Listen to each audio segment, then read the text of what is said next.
Hello everyone, welcome back on English inspiration club channel. And आज की class में हम डिस्कस करने वाले हैं यूपीटीजीटी इंग्लिश लिटरेचर से related previous year question paper जो कि 2004 से 2021 तक के एग्जाम्स में आपके पूछे गए हैं। उससे related history of English literature का ये क्वेश्चन होगा जो एमसीक्यूज के फॉर्म में आप सभी एस्पिरेंट्स के लिए इस चैनल पे है। तो जल्दी से आप सभी सेशन को शेयर करने के साथ साथ अपना पेपर पेन अपने पास में रखिए। इंपॉर्टेंट क्वेश्चन के फैक्ट्स एक्सप्लेनेशन आप नोट डाउन कर लीजिएगा अपने नोट्स में, और क्वेश्चन का आंसर भी दीजिएगा। जो भी आपकी स्क्रीन पे क्वेश्चन मैं पुटअप करूंगी उनका आंसर आप कमेंट सेक्शन में या चैट बॉक्स में आप दे सकते हो। तो चलिए स्टार्ट करते हैं हमारा सेशन। तो चलिए पहला, दूसरा, तीसरा क्वेश्चन जो रहा ये स्क्रीन पे आप सभी के लिए है। यहाँ पे मैंने मेंशन भी कर रखा है किस ईयर में कौन सा क्वेश्चन पूछा गया है। तो पहला जो क्वेश्चन है वो 2004 टीजीटी के पेपर में पूछा गया है, यूपी टीजीटी के। Who among the following was not a British citizen? बहुत इजी आंसर है, आपने बहुत बार इसका प्रैक्टिस भी कर रखा है। तो ऑप्शन डी इसका करेक्ट आंसर होगा। ऑप्शन डी पे हम टिक करेंगे। Catherine Frank was not the British citizen. बाकी जॉन मिल्टन, वर्ड्सवर्थ और William Shakespeare British citizenship belong करते थे या ब्रिटिश एक नागरिक थे, जबकि कैथरीन फ्रैंक की बात करते हैं तो वो अमेरिकन नागरिक थे। ठीक है, तो ऑप्शन डी हमारा यहाँ पे करेक्ट आंसर होगा क्वेश्चन नंबर 1 का, क्योंकि 2004 में पूछा गया है। अगला क्वेश्चन है 2005 में पूछा गया है टीजीटी के पेपर में, यूपी टीजीटी के पेपर में। एजिटप्रॉप theatre A well-known form in 20th century is, क्या है ये? इस थिएटर के बारे में बात हो रही है, इसका आपको आंसर करना है। What is this agitprop theater? It is a form of folk theater in rural England. Prescentia drama, Marxist and or communist propaganda, the theater form using a civil rights movement on the streets of Chicago, United state. देखिए 2005 में थोड़ा सा ये difficult level question पूछा गया है, तो इसके आंसर की हम बात करेंगे तो ऑप्शन सी हमारा यहाँ पे करेक्ट आंसर आएगा इस क्वेश्चन का, नंबर 2 का, जो कि 2005 में पूछा गया है। And here we have the question number 3। The comedy of errors is an adaptation of a comedy which is, आपको बताना है किस कॉमेडी का एडेप्टेशन है कॉमेडी ऑफ एरर्स, जो कि विलियम शेक्सपियर का एक फिक्शनल कॉमेडी वर्क है। आपको बताना है किस कॉमेडी के वर्क पे ये बेस्ड ऑन है। नोअम ऑर्गनम, फिलस्ट्राटो, कोर्सरमोंडी या मिनाश्मी। यहाँ पे मिनाश्मी होना चाहिए, CHEMI। तो करेक्ट आंसर जो होगा वो हमारा ऑप्शन यहाँ पे बी ना होकर के डी होगा। ठीक है, डी पे ऑप्शन टिक करिएगा। यहाँ पे option D is the correct answer. Plautus के वर्क मिनाश्मी से ये बहुत ही ज्यादा ये अडॉप्टेड है, तो ऑप्शन डी हमारा करेक्ट आंसर होगा। Menaechmi that is the work of the Plautus, ये कॉमेडी वर्क है, and comedy of errors is the adaptation of this work. So यहाँ पे ऑप्शन डी क्वेश्चन नंबर 3 का हमारा करेक्ट आंसर है, जो कि 2005 टीजीटी के पेपर में पूछा गया है। Next question we have here on the screen, 4, 5 and 6 number question. ये भी हमारा 2005 में पूछा गया है टीजीटी के पेपर में।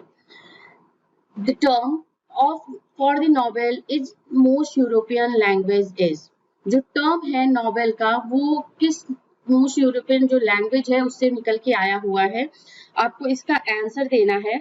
ऑप्शन ए रोमन लैंग्वेज से या एपिस्टोलरी, या आपका है ये वर्ड जो है नोवेलिटी से निकल के आया है या पिकरेस्ट से निकल के आया है। आपको आंसर जल्दी से इस क्वेश्चन का दे दीजिए मुझे। और नोवेल जो वर्ड है वो हमारा नोवेलिटी से निकल के आया है। ठीक है, समथिंग न्यू, कुछ न्यू जिसका मतलब होता है। ऑप्शन सी इसीलिए हमारा यहाँ पे करेक्ट आंसर होगा। अगले क्वेश्चन की तरफ चलेंगे। नंबर 5 क्वेश्चन है, द फॉल ऑफ, यहाँ पे आपका डैश है, इन 1453 mark the beginning of the renaissance in Europe. 2009 TGT के पेपर में ये पूछा गया है, यूपी टीजीटी के पेपर में। तो आपको इसका आंसर देना है कि ये जो फॉल हुआ था, किसका फॉल हुआ था 1453 का, जो कि यूरोप में रेनेसां की बिगिनिंग इसको माना जाता है, इसी टाइम ड्यूरेशन से, इसी जो ईयर था उसी से। तो आपको इसका आंसर देना है। Option this was the fall of Bastille, this was the fall of Roman Empire, this was the fall of Spanish armada या फॉल ऑफ कॉन्स्टेंटिनोपल। तो कौन सा करेक्ट आंसर है? क्वेश्चन नंबर 5 स्क्रीन पे है, 2009 यूपीटीजीटी के पेपर में पूछा गया है। इसका जो करेक्ट आंसर है वो है हमारा option D. Option D is the correct answer. Renaissance का बिगिनिंग कॉन्स्टेंटिनोपल जो फॉल हुआ था उससे आप लगा सकते हो, उससे इसकी बिगिनिंग मानी जाती है यूरोप में, और ये है 1453 को जो टाइम था वो याद करिएगा। कभी कभी आपसे क्वेश्चन पूछ सकता है कि when the fall of Constantinople happened, तो वहां पे आंसर जो हमारा होगा वो 1453 आएगा। नंबर 6 क्वेश्चन है स्क्रीन पे, the restoration period was influenced by. Influence क्या था रेस्टोरेशन पीरियड का, जो कि 1660 में इसकी स्टार्टिंग मानते हैं, और इसी टाइम ड्यूरेशन से जब थिएटर जो क्लोज हुए थे 1642 में, वो 1660 में फिर से रीओपन हुए थे। तो ये पीरियड किस से इन्फ्लुएंस था? चार्ल्स सेकेंड जब थ्रोन पे, इंग्लैंड के थ्रोन पे आया, तो वो किससे ये इन्फ्लुएंस होकर के बहुत अपने जो ट्रेडिशन थी या इंग्लैंड का जो टाइम ड्यूरेशन था, इंग्लैंड का जो कल्चर था, वो किससे इन्फ्लुएंस हुआ? इसका आंसर करिए आप सभी। तो ये फ्रेंच ड्रामेटिस्ट बहुत से ज्यादा इन्फ्लुएंस हुए, या आपका था dramatist of England, Italian dramatist से इन्फ्लुएंस हुए थे, या ग्रीक ड्रामेटिस्ट से इन्फ्लुएंस हुए थे? तो अगर इसके आंसर की बात करते हैं तो वो हमारा है ऑप्शन ए, फ्रेंच ड्रामेटिस्ट से बहुत ही ज्यादा इन्फ्लुएंस हुआ था रेस्टोरेशन पीरियड, क्योंकि चार्ल्स सेकंड जो था वो फ्रेंच से रिटर्न होकर के आया था, और वो फ्रेंच के आर्ट कल्चर, वहाँ की ट्रेडिशन, वहाँ के जो लिटरेचर था उससे बहुत ही ज्यादा इन्फ्लुएंस था, और वो चीजें वो अपने कंट्री मीन्स इंग्लैंड में जब वो थ्रोन पे एक्सेस हुआ तो उसने उस चीज को प्रिवेल किया, उस चीज को बढ़ावा दिया, और इसी वजह से अगर रेस्टोरेशन पीरियड की बात करते हैं हम, तो फ्रेंच जो एक तरीके का influence था that you will see during the time of the restoration of Charles II in the year 1660. Next question number है 7 नंबर क्वेश्चन, 2009 टीजीटी में ये पूछा गया है। ये सारे तीनों क्वेश्चंस 2009 में पूछे गए हैं। आपको बताना है 7 नंबर क्वेश्चन का, here is one whose name is writ in water. ये कोटेशन है, आपको बताना है कि spot the correct name of the poet. Correct name of the poet का नेम बताना है जिसके लिए ये लिखा गया है, जिसने ये लाइन कोटेशन है या उसके ग्रेव पे ये इनग्रेव किया गया है टॉमस्टोन पे।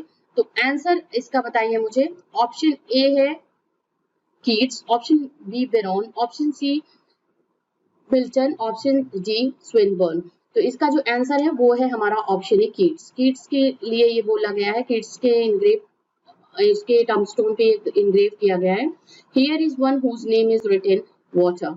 Next number, classical tragedy was a form of. Classical tragedy किसका फॉर्म था वो आपको बताना है, नॉवेल का, पोइट्री का, ड्रामा या प्रोज का। Number C is the correct answer. Question number 8 का क्वेश्चन ऑप्शन सी हमारा करेक्ट आंसर है। क्लासिकल ट्रेजेडी की बात करते हैं तो हम एरिस्टोटल को बिल्कुल नहीं भूल सकते हैं, जिन्होंने ट्रेजेडी का डेफिनेशन दिया है, ट्रेजेडी को डिफाइन किया है, क्या उसकी पार्ट्स कितने होने चाहिए, क्या एलिमेंट्स ट्रेजेडी में होना चाहिए, वो सब कुछ क्लासिकल ट्रेजेडी का एक फाइन एग्जांपल ऑफ एरिस्टोटल के थ्रू देखते हो, और वो जो फॉर्म है that is related to drama.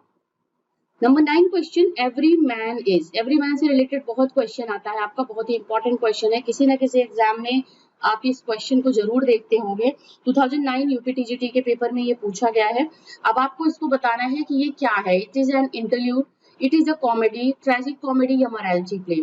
तो बिना किसी झिझक के, बिना किसी डाउट के आप जो आंसर करोगे ऑप्शन डी पे आंसर करोगे। This is a morality play, every man is a morality play. Number 10 question screen पे है। 10, 11 जो क्वेश्चन है ये 2009 में दोनों पूछे गए हैं। बाकी नंबर 12 क्वेश्चन जो है वो हमारा 2010 में पूछा गया है, तो ये टीजीटी का क्वेश्चन है 9 का। नंबर 10 क्वेश्चन को पहले हम देख लेते हैं, इसका आंसर करिए। Ben Jonson's name is associated with. Ben Jonson का जो नेम है वो किससे एसोसिएट करता है? क्वेश्चन का ऑप्शन आप पढ़ोगे तो आपको आंसर देने में इजी होगा। It is he is related to sentimental comedy, romantic comedy, comedy of manners या comedy of humors। और हम सभी जानते हैं, अगर बेन जॉनसन की बात करते हैं तो ऑप्शन डी हमारा करेक्ट आंसर होगा। कॉमेडी ऑफ ह्यूमर से बिलोंग करते हैं बेन जॉनसन। उन्होंने every man in his humour, every man out of his humour, ऐसे कुछ इंपॉर्टेंट प्लेस लिखे हुए हैं जिन्होंने उनमें जो एक ह्यूमन बॉडी में 4 एलिमेंट्स ऑफ पाया जाता है जो ह्यूमर का, उसका अगर डिसबैलेंस वो होता है तो वहां पे इंसान का नेचर उसी इम्बैलेंस ह्यूमर की वजह से उसका अलग अलग वो बिहेव करता है। जैसे इसेंट्रिक होते हैं, कुछ लाफिंग होते हैं, कुछ थोड़े से बहुत ज्यादा बुद्धिमान होते हैं, जो मीन्स हर चीज वो लॉजिक एंड इस पे बेस्ड ऑन होता है। तो ये कॉमेडी ऑफ ह्यूमर जो बेस्ड रिलेटेड है वो बेन जॉनसन से रिलेटेड है। 11 क्वेश्चन स्क्रीन पे है। Congreve tried his hand eight, अब आपको फिर से इसमें बताना है, विलियम कॉन्ग्रीव की बात हो रही है, आपको बताना है उन्होंने, ये ड्रामेटिस्ट थे, अपना इन्होंने क्या हैंड अपना किस में ट्राई किया, मीन्स अपनी राइटिंग किस में ट्राई की, किस तरीके के वर्क्स लिखा है इन्होंने। Romantic comedies, comedy of humours, comedy of manners या फेयर्सेस। तो इसका जो आंसर है ऑप्शन सी हमारा आंसर है। कॉमेडी ऑफ मैनर्स की अगर हम बात करते हैं, मैनर्स का मतलब क्या होता है, जो एक लिविंग स्टैंडर्ड होता है, मीन्स जो सोसाइटी का, अगर हम इसकी बात करते हैं तो अपर मिडिल क्लास की सोसाइटी जो इस तरीके से उनकी एक लाइफस्टाइल होती है, उसको हम कॉमेडी ऑफ मैनर्स में इस तरीके के प्लेस में पढ़ते हैं। William Congreve tried his hand at comedies of manners, that is the correct answer, option C. Number 12 2010 का क्वेश्चन है, टीजीटी यूपी टीजीटी का। The beginning of the modern realistic drama in England took place with the writing of Caste, a play written by. आप बताइए, जो beginning हुई थी modern एक रियलिस्टिक ड्रामा की इंग्लैंड में, जो कि राइटिंग ऑफ कास्ट से रिलेट करता है, वो हुआ है इंग्लैंड में, वो प्ले किसने लिखा हुआ है? उस तरीके के प्लेस को पिनेरो ने लिखा है, रॉबर्टसन ने लिखा है, ऑर्थर जोन्स ने लिखा है, एंड इब्सन किसने लिखा हुआ है, जो रियलिस्टिक अप्रोच के साथ में ड्रामास लिखा करते थे, और ये था एक बिगिनिंग थी मॉडर्न ड्रामास की। तो उसका जो आंसर है वो हमारा ऑप्शन बी है, Robertson. Robertson is the correct answer. Next number 13, 14, 15 question 2010 से ही आपके पूछे गए हैं, टीजीटी 2010 से ये पूरे क्वेश्चंस हैं आपके यहाँ तक 15 तक। 13 नंबर क्वेश्चन का आंसर करिए। In which Charles Dickens novel we come across a character के कॉल्ड मिस्टर मैकाबर। कौन सा कैरेक्टर है, कौन सा उनका नॉवेल है जिसमें इस कैरेक्टर का कैरेक्टराइजेशन मिलता है? बहुत ही इंपॉर्टेंट कैरेक्टर है। अगर हम इस क्वेश्चन की बात करते हैं, a tale of two cities, David Copperfield, great expectation या ओलिवर ट्विस्ट। और इसका जो करेक्ट आंसर है वो है हमारा option B, David Copperfield is the correct answer. और क्वेश्चंस हम यहाँ पे डिस्कस कर रहे हैं जो हिस्ट्री ऑफ इंग्लिश लिटरेचर से रिलेटेड क्वेश्चंस आपके यूपी टीजीटी के पेपर में पूछे गए हैं 2004 से 2021 तक, उनका डिस्कशन चल रहा है। तो यहाँ पे क्वेश्चंस आप देख सकते हो कि किस किस एज से किस किस राइटर के ऊपर या कहाँ से अनएक्सपेक्टेड पूछ सकता है, क्योंकि हिस्ट्री ऑफ इंग्लिश लिटरेचर बहुत वास्ट है, तो इसीलिए आपको वो भी ध्यान देना होगा, स्पेशली मॉडर्न एरा से रिलेटेड जो क्वेश्चंस आएंगे उनको बेसिकली आप जरूर ध्यान दीजिए, जरूर modern era, post modern era को जरूर पढ़ के जाइएगा, कौन कौन से राइटर हैं, इंपॉर्टेंट वर्क्स कौन कौन से हैं। नंबर 14 क्वेश्चन चलेंगे, हम पढ़ेंगे। Willing suspension of disbelief is a phrase coined bye, किसने इस फ्रेज को कॉइन किया हुआ है? Dryden, T.S. Eliot, Coleridge या and Ronald. Willing suspension of disbelief is related to S.T. Coleridge. Romantic era के पोएट एस टी कॉलरिज से ये जो टर्म है या फ्रेज है उन्होंने ये क्वाइंड किया है, जिसको विलिंग सस्पेंशन ऑफ डिसबिलीफ बोलते हैं। 15 is question, the Chaucerian stanza or rhyme royal comprises, means ये जो Chaucerian stanza होता है जिसको हम rhyme royal बोलते हैं, वो कितनी लाइंस में लिखी जाती है? एक स्टैंजा में कितनी लाइंस होती हैं? 7 lines, 8 lines, 9 lines, 4 lines. Answer is option A, it has 8 line, 7 line stanza, ठीक है, जिसको हम Chaucerian stanza बोलते हैं। जियोफ्री चौसर ने इसको क्वाइंड किया हुआ है या इसको इन्वेंट किया है, तो उनके नेम के बिहाफ पे इसको, जियोफ्री चौसर के नेम के बिहाफ पे इसको चौसरियन स्टैंजा बोलते हैं। और जेम्स फर्स्ट ने इसको यूज करा था, इसको उसमें पोइट्री लिखी थी, इसलिए उसको राइम रॉयल भी बोला जाता है। तो दोनों सेम है, जिसमें एक स्टैंजा में 7 लाइंस होती हैं। 15 के बाद स्क्रीन पे आप सभी के लिए 16, 17, 18 क्वेश्चन है, 2010 के पेपर से रिलेटेड है, यूपीटीजीटी के ये क्वेश्चंस पूछे गए हैं आपके। Who among the following was the first poet laureate officially appointed by the British sovereign?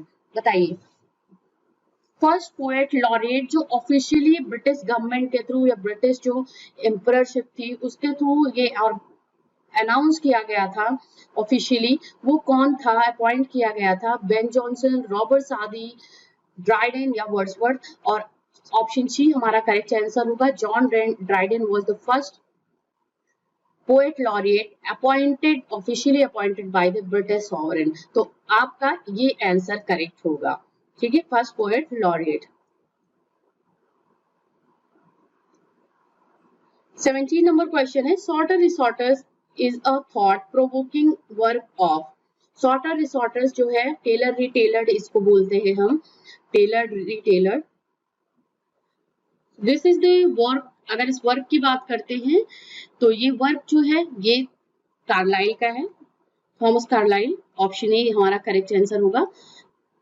So, Sorter Resorter is a thought-provoking work of Carlyle. Option A is the correct answer. 18 number question. In the year 1637, Milton confided to his friend that he had fixed his mind upon writing some monumental poetical works. Select among the following the name of his friend to whom this information was given. देखिए यहाँ पे वो दिया गया है कि किसको उन्होंने, किस अपने फ्रेंड को ये बोला था कि मैं एक इम्पॉर्टेंट मोनुमेंटल पोइटिकल वर्क्स लिखने वाला हूँ। और 1637 वो टाइम ड्यूरेशन था जब उन्होंने ये बोला है, तो आपको उस फ्रेंड का उनके नेम बताना है जिसको उन्होंने ये इन्फॉर्मेशन दिया था या जिससे उन्होंने ये बात अपनी शेयर की थी। Option A Richard Powell, option B Edward King, option C Henry Lawes या ऑप्शन डी डियोडेटी। तो करेक्ट आंसर कौन सा है इस क्वेश्चन का?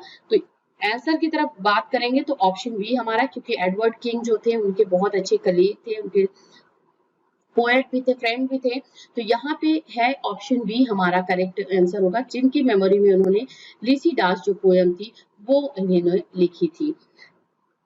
अगला क्वेश्चन है 19 नंबर क्वेश्चन। 19, 20, 21 सभी क्वेश्चन हमारे 2010 के यूपी टीजीटी के पेपर से हैं। यूपी टीजीटी के पेपर में 2010 में ज्यादा क्वेश्चंस आपके हिस्ट्री ऑफ इंग्लिश लिटरेचर से थे। तो यहाँ पे 19 नंबर क्वेश्चन है, death of a salesman is written by. Easy question है, इस क्वेश्चन का आंसर आप सभी को इसका पता होगा। ऑप्शन सी हमारा करेक्ट आंसर होगा, Arthur Miller is the correct answer of this question. Next number question number 20, who is known as the poet's poet. फिर से एक इजी क्वेश्चन एंड बिना किसी डिले के इसके आंसर की तरफ चलेंगे। ऑप्शन सी हमारा करेक्ट आंसर होगा, चार्ल्स लैम ने बोला है। ये कोटेशन या एक तरीके से हम बात करें, ये फ्रेज जो था, ये टाइटल जो थी वो चार्ल्स लैम ने दिया हुआ है। किसको दिया हुआ है? एडमंड स्पेंसर को दिया है। Charles Lamb called Spenser as poet's poet. Okay,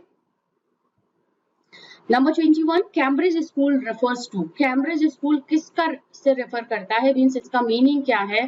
Cambridge schools में क्या क्या चीजें होती थी, जो एक तरीके का ग्रुप था, किसका ग्रुप था ये? It is a group of early 20th century poets, it is a group of early 20th century novelist, it is a group of early 20th century dramatist, या it is a group of early 20th century critics. किसका group था ये Cambridge School? And the answer we have option D. It is a group of early 20th century critics का ये group था जिसको हम Cambridge School बोलते हैं। ऑप्शन D इसका आंसर करेक्ट है। नंबर 22, 23, 24 फिर से 2010 का ही पेपर है ये हमारा यूपी टीजीटी का, उससे क्वेश्चन आए थे ये आपके। Who wrote the following lines? Fresh spring and summer and winter would move to my faint heart and grief. Answer बताइए इसका कि किसने इस लाइन को लिखा हुआ है। ऑप्शन ए है Keats, option B Shelley, option C है साउदी या ऑप्शन डी है कॉलरिज। सभी जो पोएट्स हैं ये आपके कहाँ से बिलोंग करते हैं? रोमांटिक एरा से बिलोंग करते हैं। और आपको इसका आंसर देना है कि ये जो पोयम है ये किसकी पोयम है और ये किसने, और पोयम का नेम बता दीजिएगा अगर याद हो आपको या पता हो आपको। बाकी राइटर का या पोएट का नेम बताइए किसकी ये पोयम है।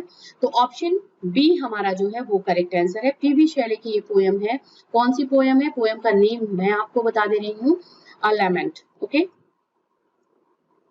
अ lament is a title of this poem, जहां पे ये लाइन है, fresh spring summer and winter hoar move my faint heart and with grief. क्या लाइन थी, ये आपका है यहाँ पे, ये लास्ट की लाइंस हैं और स्टार्टिंग जो लाइंस है, O world, O life, O time, on whose last steps I climb, ये लाइन है, अलाइनमेंट है पोएम की by PB Shelley. Next number question की बात करते हैं। 23 क्वेश्चन का जो आंसर है, the author of nightingales is, nightingales के ऑथर का नेम बताना है, Rupert Brooke, Frost, Robert Bridges, John Keats. और टू नाइटिंगेल मत समझिएगा क्योंकि जॉन कीट्स भी यहाँ पे हैं ऑप्शन में, तो बिल्कुल इसका मतलब ये नहीं है कि इसको जो है वो जॉन कीट्स ने ही लिखा हुआ है। इसका जो आंसर है वो बात करते हैं हम, तो वो है हमारा option A, sorry option C is the correct answer, Robert Bridges. Okay, Robert Bridges is the correct answer, जिन्होंने नाइटिंगेल जो नेम से पोएम लिखी हुई है। तो ऑप्शन सी इस क्वेश्चन का हमारा करेक्ट आंसर है। नंबर 4 की तरफ चलते हैं। डब्ल्यू और एच ऑर्डिन बिलोंग्स टू, किससे बिलोंग करते थे W H Auden? Present century means ये 20th सेंचुरी की बात है या प्रेजेंट सेंचुरी इसमें मेंशन है, 19th सेंचुरी, 18th सेंचुरी या 20th सेंचुरी। तो ऑप्शन हमारा डी करेक्ट आंसर होगा, प्रेजेंट सेंचुरी तो बस आपको एक कंफ्यूज करने के लिए यहाँ पे ऑप्शन दे दिया गया है, बाकी 20th सेंचुरी हम उसको लिखेंगे। तो ऑप्शन डी हमारा जो है वो करेक्ट आंसर है। 25, 26, 27 is on screen. For the last 30 years of life, Thomas Hardy did not write novels, short stories, plays and poems. Last जो 30 इयर्स उनकी लाइफ का था एज अ लिटरेरी करियर जो थॉमस हार्डी का था, उन्होंने कौन सा अपना जॉनर जो था वो नहीं लिखा था, किससे रिलेटेड वर्क्स को नहीं लिखा था? तो ऑप्शन है नॉवेल्स, जिसके लिए वो फेमस है, वेसेक्स नॉवेलिस्ट के नेम से जाने जाते हैं, बट लास्ट अपने लिटरेरी करियर के फेज में उन्होंने नॉवेल्स बिल्कुल नहीं लिखे हुए हैं। Next number question 26, Robert Browning's poetry is optimistic, pessimistic, melioristic या निदर ऑप्टिमिस्टिक नॉर पेसिमिस्टिक? तो हम रॉबर्ट ब्राउनिंग के किस पोएट के नेम से जानते हैं? As an optimistic poet. तो ऑप्शन ए हमारा करेक्ट आंसर होगा और यहाँ पे हम ऑप्टिमिस्टिक को करेक्ट करेंगे। ऑप्टिमिस्टिक यहाँ पे इस गैप पे या इस जो हमारा डैश है वहां पे हम फिल करेंगे। 27 we have Dryden as a critic was a blind supporter of Aristotle, an opponent of critical theories of Aristotle, unaware of the critical theories of Aristotle, a rational follower of the critical theories of Aristotle। तो Aristotle से related Dryden के लिए कौन सा इसमें से correct है आपको बताना है। Option D, an opponent of the critical theories of the Aristotle, ये करेक्ट आंसर होगा। ड्राइडन की अगर बात करते हैं तो एज अ क्रिटिक वो बिल्कुल पसंद नहीं करते थे जॉन ड्राइडन को, सॉरी एरिस्टोटल को बिल्कुल पसंद नहीं करते थे, ये था जॉन ड्राइडन का concept. Next number question 28 question, 29 and 30 question है जो कि टीजीटी के 2013 पेपर में पूछा गया है। अभी तक के क्वेश्चन हम 2010 से डिस्कस किए थे। तो यहाँ पे है globe theatre what burn down in the year, किस ईयर में, यहाँ पे फिर डैश है, आपको बताना है किस ईयर में ग्लोब थिएटर जो था वो बर्न डाउन हो गया था। 1617, 1613, 1619, 1609। तो आंसर है हमारा ऑप्शन बी, हेनरी VIII जो प्ले परफॉर्म हो रहा था यहाँ पे, किसी के परफॉर्मेंस के टाइम पे यहाँ पे बर्न डाउन हो गया था जो ग्लोब थिएटर था। तो 1613 was the time. Next number question 29 is who considered romanticism liberalism in literature? Liberalism in literature ये कंसीडर किसको किया जाता है? रोमांटिसिज्म को किसने कंसीडर किया हुआ है? विलियम वर्ड्सवर्थ, प्लेटो, थियोडोर वॉर्ड्स या टीचर? तो ऑप्शन हमारा सी करेक्ट होगा। ये कोटेशन, ये लाइन विलियम थियोडोर वॉर्ड्स डॉन्टन ने रोमांटिक एरा से रिलेटेड दिया हुआ है। और फ्रेंड्स सेशन को शेयर, सब्सक्राइब चैनल को और साथ ही साथ लाइक जरूर कर दीजिएगा इस क्लास को, इस सेशन को। अगले क्वेश्चन नंबर 30 की तरफ चलेंगे। Complete the sentence, the term novel was taken from the Italian word. देखिए ये क्वेश्चन सिर्फ रिपीट हुआ है अभी तक जो हमने क्वेश्चंस डिस्कस करे हैं। तो ये हमारा जो वर्ड है नॉवेल जो है वो किस इटालियन वर्ड से लिया गया है?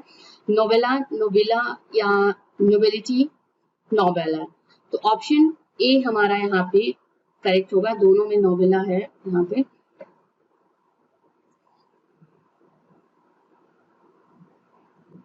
यहाँ पे मैं एक आई लगा दे रही हूँ, शायद कुछ मिसस्पेल्ड है।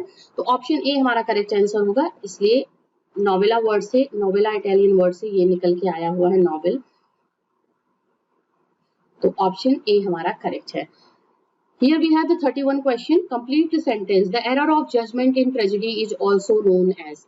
Error of judgment किसको बोला जाता है? Hamartia, tragedy of blood, catastrophe या catharsis.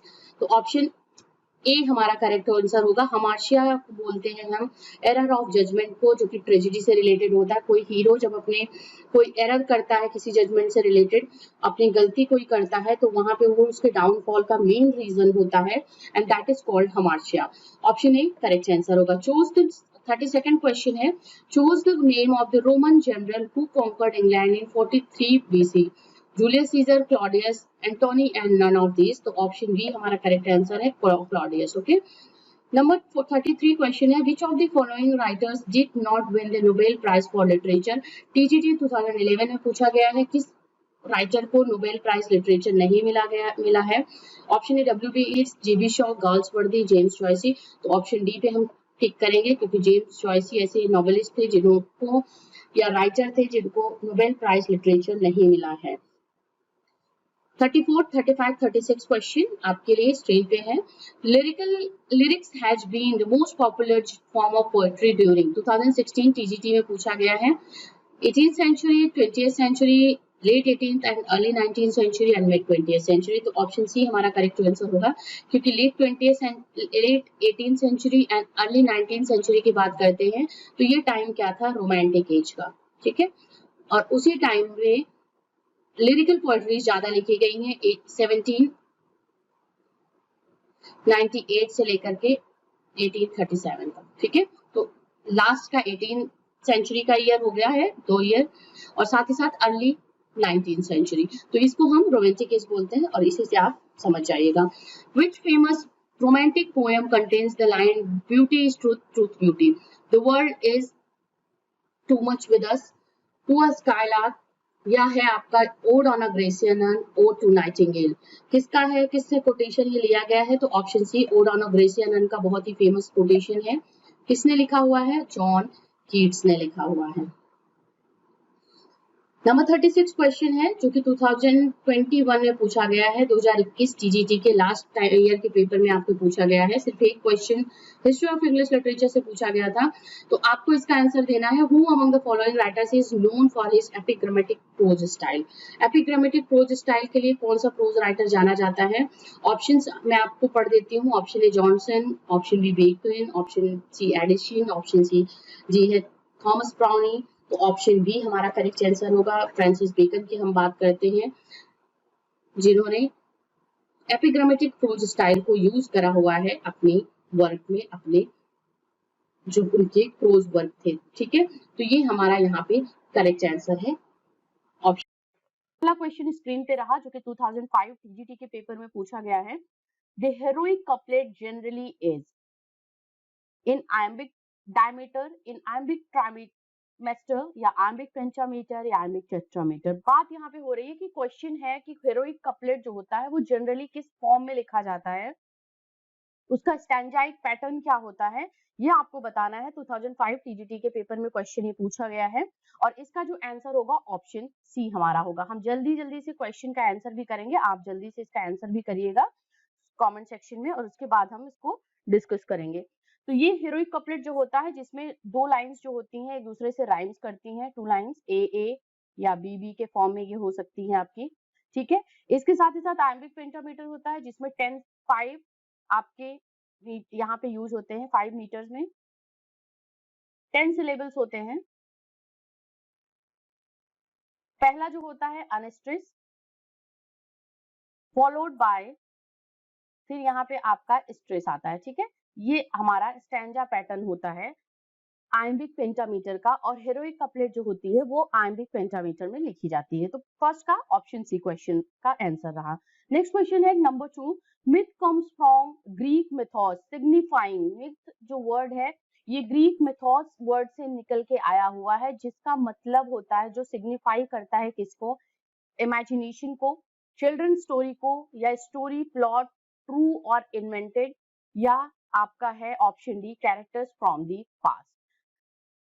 तो ये आपका कौन सा इसका आंसर सही होगा? तो ऑप्शन सी इसका भी आंसर सही होगा। मिथ जो आप बोलते हैं, किसी भी मिथ से रिलेटेड, मीन्स ये एक मिथ है, मीन्स ये एक स्टोरी या एक प्लॉट है, या ट्रू या इन्वेंटेड ऐसा कोई कथन है, ऐसा कोई एक इंसिडेंट ऐसा हुआ था जिसके बारे में हम अभी तक उस चीज को फॉलो करते हैं या उसी के बिहाफ पे हम उसको फॉलो करते हैं, उसको मिथ बोला जाता है, जो कि ग्रीक मिथोस वर्ड से निकल के आया हुआ है। और इसका क्या मतलब हुआ? स्टोरी प्लॉट ट्रू और इन्वेंटेड। कोई स्टोरी या प्लॉट हो सकती है जो कि आपका ट्रू हो सकता है या उसको किसी ने बनाया हो या इन्वेंट किया हो, ऐसी कोई स्टोरी हो सकती है। जैसे हमारा है कि कोई भी हम शुभ काम कब करते हैं? किसी शुभ मुहूर्त में करते हैं। ये एक मिथ है आपका कि शुभ मुहूर्त में शुभ काम करना चाहिए, जैसे ये पुराने टाइम से ही चला आ रहा है और वो चीजें हम अभी तक फॉलो करते हैं। तो this is kind of a myth. Next one we have the question, pathetic fallacy is a phrase invented by. 2005 के पेपर में ये पूछा गया है और इसका क्या आंसर होगा ये जल्दी से मुझे बता दीजिए आप सभी। Option A Shakespeare in 1591, John Ruskin in 1856, Oliver Goldsmith in 1761, या कार्लाइल इन 1823। तो फ्रीज वर्ड जो था, ये फ्रेज पैथेटिक फैलेंसी, ये किस ईयर में इन्वेंट हुआ या किसने इन्वेंट किया हुआ है? ऑप्शन बी हमारा करेक्ट आंसर होगा। जॉन रस्किन के थ्रू 1856 में ये इन्वेंट किया गया है, तो ये हमारा आंसर करेक्ट आएगा। ठीक है, ऑप्शन बी हमारा करेक्ट होगा। Next number question, heroic drama was a form mainly specific to. 2005 का ही क्वेश्चन है टीजीटी का। आपको बताना है कि जो ये हेरोइक ड्रामा है, ये स्पेसिफिकली जो फॉर्म है इसका किस में यूज हुआ है heroic drama? Option A Anglo Saxon heroic period, option B romantic period, option C restoration period, या ऑप्शन डी एलिजाबेथन पीरियड। और इस नंबर 4 नंबर क्वेश्चन का 2005 के पेपर्स में जो पूछा गया है उसका ऑप्शन सी करेक्ट होगा, जिसमें ये हमारा ऑप्शन सी करेक्ट होगा। रेस्टोरेशन पीरियड में जो टाइम था जॉन ड्राइडन का, हेरोइक ड्रामा बेन जॉनसन, इन सब टाइम ड्यूरेशन में ये इंपॉर्टेंट जो ड्रामेटिस्ट थे इन्होंने हीरोइक ड्रामा का यूज करा हुआ है। मेनली जो स्पेसिफिक फोकस होता था, ये हीरोइक सब्जेक्ट मैटर पे ऐसे ड्रामाज लिखे जाते थे, वैल्यूर से रिलेटेड लिखे जाते थे, जिसमें एक तरीके का करीजियस जो हीरो होता था उससे रिलेटेड ड्रामाज होते थे। Next number question number 5, one of the following is an epistolary novel. आपको बताना है कि इस क्वेश्चन में इन ऑप्शन में कोई एक जो है नॉवेल वो एपिस्टोलरी नॉवेल है। एपिस्टोलरी नॉवेल कौन सा होता है? जो कि लेटर के फॉर्म में लिखा जाता है। ठीक है, लेटर के फॉर्म में जो नॉवेल लिखे जाते हैं उनको हम एपिस्टोलरी नॉवेल बोलते हैं। तो आपको आंसर बताना है, दैट इज पामेला और वर्चुअल रिवॉर्डेड, या बिल ब्लैस, या option see the house of the seven gables, या ऑप्शन डी मॉल फ्लैंडर। तो आंसर इसका ऑप्शन ए करेक्ट होगा। ये हमारा करेक्ट आंसर है ऑप्शन ए। ठीक है, ऑप्शन ए पामेला, जिसको सैमुअल रिचर्डसन ने लिखा है। Samuel Richardson is the novelist जिन्होंने ये नॉवेल लिखा है, और ये नॉवेल किस फॉर्म में लिखा गया है? एपिस्टोलरी नॉवेल इसको रिगार्ड किया जाता है। एक लेडी जो पामेला लेडी है, जो कि वर्चुअस लेडी है, उसके कैरेक्टर को यहाँ पे कैरेक्टराइज करते हुए ये नॉवेल लिखा गया है। क्लियर हुई चीजें अभी तक? नंबर 6 क्वेश्चन की तरफ चलेंगे। स्क्रीन पे आप सभी के रहा, जो कि 2006 के पेपर में टीजीटी के पूछा गया है। फन इज अ, फन जो वर्ड है इसका मतलब क्या होता है? Pun is, it is opposite word या फनी वर्ड होता है, अ प्ले ऑन वर्ड्स या identical words. Option A B C D में से करेक्ट जो आंसर है इस क्वेश्चन का वो हमारा ऑप्शन सी करेक्ट है। कौन सा? Option C is the correct answer. A play on word is called pun, जो कि आपको बहुत से ड्रामाज में ये देखने को मिलेगा। ड्रामाज में जो राइटर्स होते हैं वो यूज करते हैं कि किसी ऐसे वर्ड से ऐसे तरीके से वो उसको प्रेजेंट करते हैं जैसे लगता है उससे एक तरीके का खेल रहे हो या एक तरीके का ये यूज करते हैं उस तरीके के वर्ड्स को। Next number question number 7, words Libra is, words Libra is ये क्या है? 2006 में पूछा गया है ये। Colophon, close form, open form, या राइम्ड फॉर्म। और इसका जो आंसर होगा ऑप्शन सी हमारा होगा। ओपन फॉर्म होता है वर्ड्स लिब्रा, जो बोलते हैं इसको words Libra, that is called open form. जैसे वर्ड्स जो आपका होता है अनराइम्ड चीजें होती हैं, कपलेट्स होते हैं, लाइंस होती हैं, उसको हम वर्ड्स लिब्रे बोलते हैं। तो यहाँ पे कंफ्यूज होने की जरूरत नहीं है, that is open form. Okay, next number question number 8 जो कि स्क्रीन पे है, the originator and Neymar of the deconstruction is. Deconstruction एक मूवमेंट था, आपको बताना है इसके ओरिजिनेटर का नेम क्या था। Jacques Derrida, Martin Heidegger, Sigmund Freud या Friedrich Nietzsche. Who is the originator of the deconstruction theory, reconstruction movement? That is option A, Jacques Derrida. We have the correct answer, option A, Jacques Derrida है। 2006 में ये paper में पूछा गया है TGT के। Next number question है, जल्दी जल्दी से सेशन को हम करेंगे क्योंकि क्वेश्चंस बहुत ज्यादा हैं। 21 तक के 2021 तक के जो अभी लास्ट ईयर पेपर हुआ था उसमें जो भी क्वेश्चंस पूछे गए हैं उन सब का डिस्कशन होगा। इसके पहले के पेपर्स में भी जो भी पूछे गए हैं वो सब हम डिस्कस करेंगे, इंपॉर्टेंट फैक्ट्स के साथ डिस्कस करेंगे, इसलिए बहुत डिले नहीं करते हैं हम। चलिए 9 नंबर क्वेश्चन है, the regular ode is a close imitation of. Option A Petrarch, option B Shelley, option C Tata, option D Pindar. जो रेगुलर ओड्स हैं वो किसका क्लोज इमिटेशन है?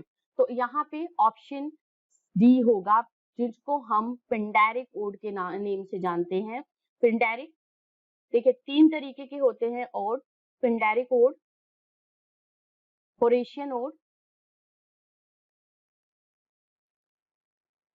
एंड साथ ही साथ इरेगुलर ओड, जिसको हम मॉडर्न एड बोलते हैं, मॉडर्न ओड भी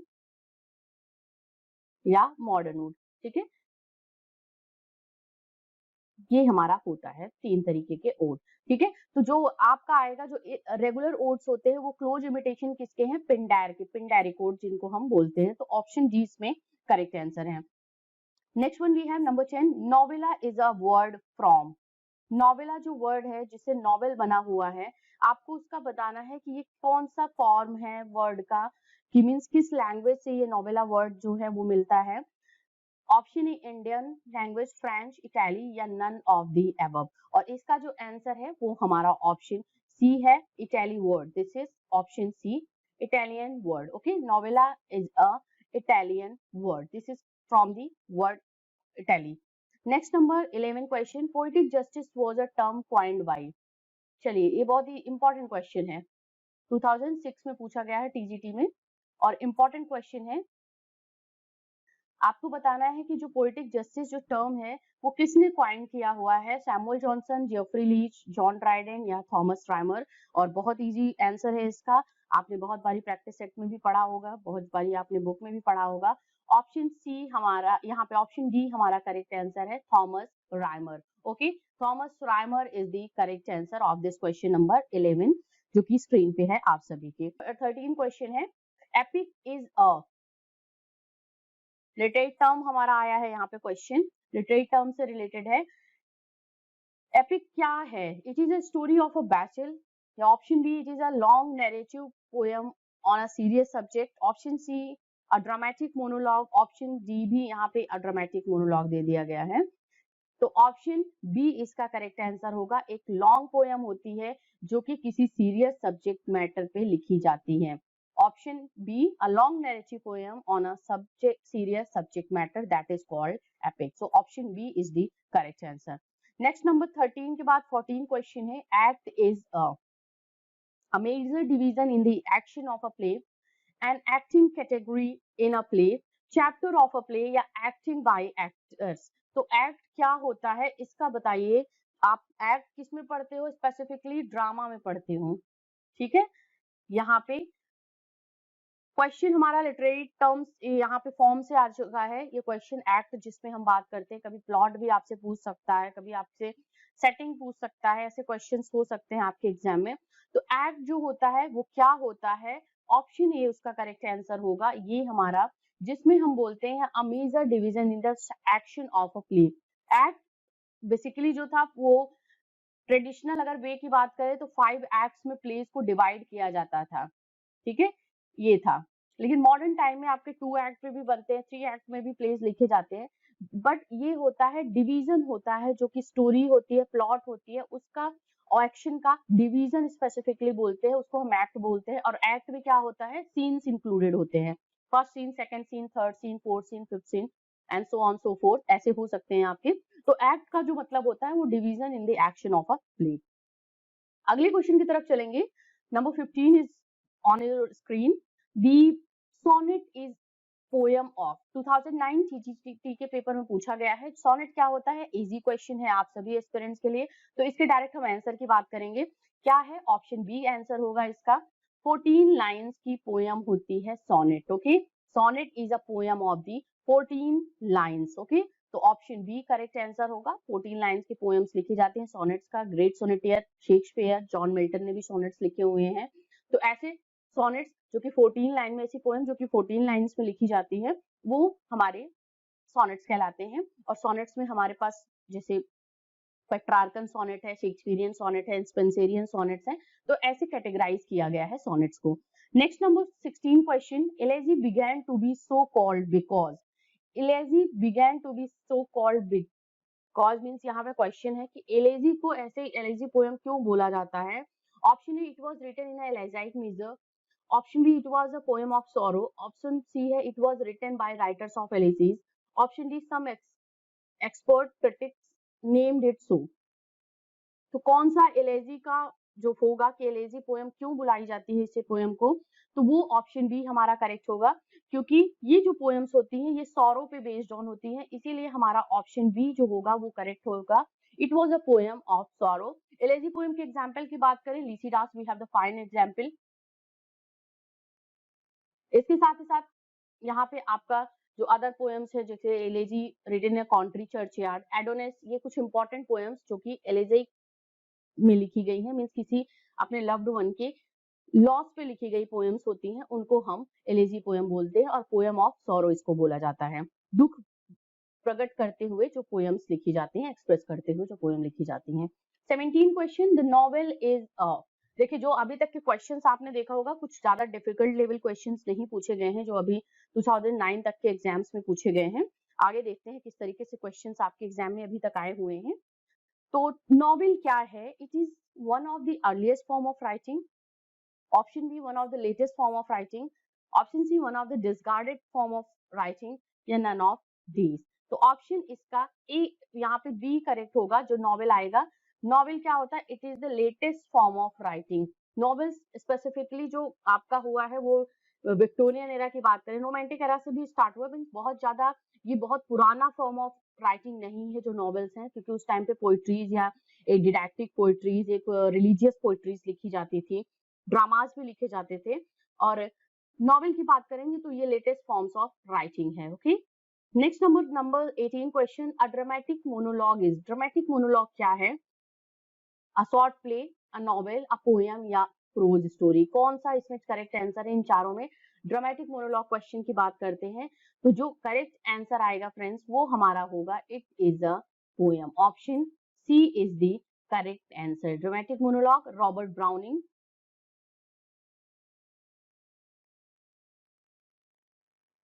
बहुत ही फेमस पोएट हैं विक्टोरियन एरा के,